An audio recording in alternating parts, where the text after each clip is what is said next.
चंदनाच्या खोडातून गंध कधी जाऊ नये, चंदनाच्या खोडातून गंध कधी जाऊ नये,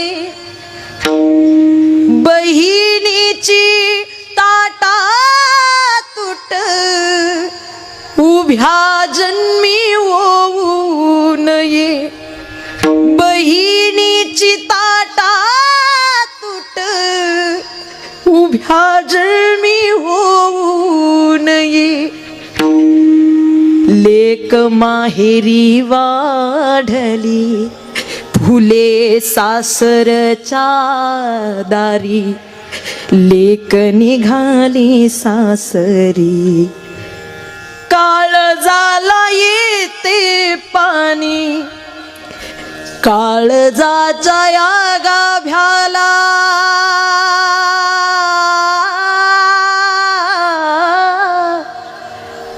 काळजाच्या या गाभ्याला हात कुणी लावू नये, काळजाच्या या गाभ्याला हात कुणी लावू नये, बहिणीची ताटा तुट उभ्या जन्मी होऊ नये, बहिणीची ताटा तुट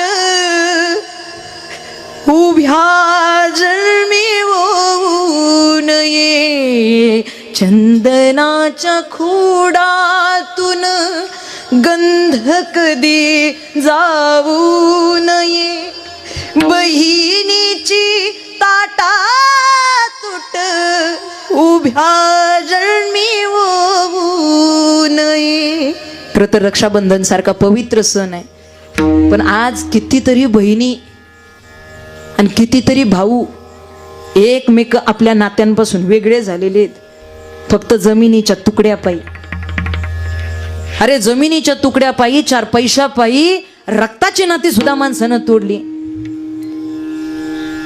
आपलं स्टेटस समाजामध्ये टिकून राहावं यासाठी रक्ताची नाती तुटली तरी चालते, पण स्टेटस कमी नाही झालं पाहिजे. मग भावानं बहिणीकडे जायचं नाही, बहिणीनं भावाचं तोंड पाहायचं नाही. आणि या सगळ्यांमध्ये त्या जन्मदात्या आई बापाला किती मोठं दुःख होतं हा भाग वेगळा. खरं तर किती प्रेम असावं भावाचं बहिणीवरती, बहिणीचं भावावरती.